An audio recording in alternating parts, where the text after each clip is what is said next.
and all that road going, and all the people dreaming in the immensity of it. In an hour, I know by now that children must be crying in the land where they let the children cry. I think we're going to start at the beginning here and go as far as we can go.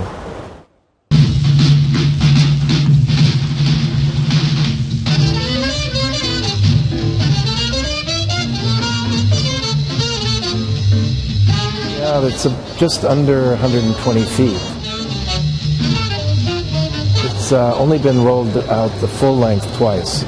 Once was at the University of Iowa, and then the other was in Indianapolis for the Super Bowl.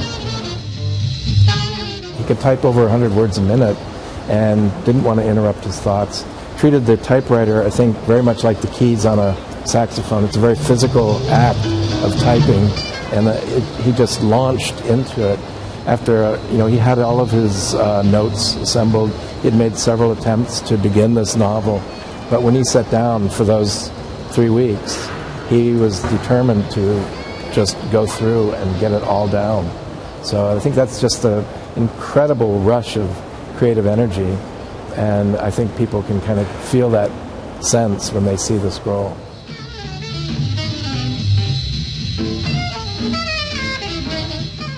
This is the first time that the scroll has been on display like this in London. So it's really a chance to be able to come and see it, read it, see how the scroll differs from the printed text as well. So it starts off, in fact, with a typo. It starts off, I met Neil, rather than I met Neil. It's almost like a car backfiring, some critics have said. Elsewhere, he's changed the names. He's used pseudonyms. But here are the original names: Allen Ginsberg, Bill Burroughs, and, of course, Neil Cassidy. And elsewhere, he's taken out places, toned down some of the sexual and the homosexual references as well. The final bit of the scroll is also eaten by a dog, so that isn't here on display. In this, he says, my aunt once said the world would never find peace until men fell at their women's feet and asked for forgiveness. So that's what's in the book. In the scroll, it goes on to say, this is true all over the world.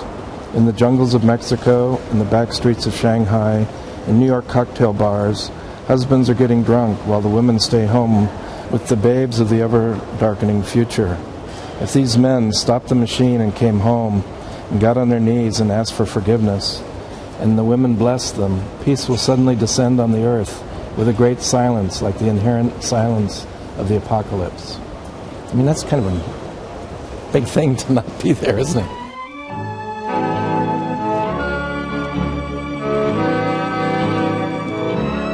As well as the scroll manuscript, we have a number of books and sound recordings, and also reproductions of photographs and some materials from the Kerouac archive held at the New York Public Library. And here's a map of done by Kerouac of one of his trips in winter 1947-48. You can see how he travels across the north of America and then back. A little aid memoir showing where he stayed. Partly his personal record, but shows how he relied on journals and reworked and sort of prepared for writing on the road long before and indeed after that 3-week session of typing out the manuscript here.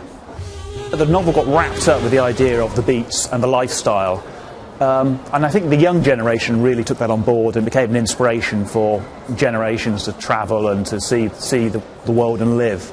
But more recently, I think critics have also appreciated Kerouac's literary ambition and his talent, the real attention to detail, to structure and to language. And there's a real literary quality, and it really is a modern classic, and I think that is being rediscovered now as well. Think of Dean Moriarty, I think of Dean Moriarty.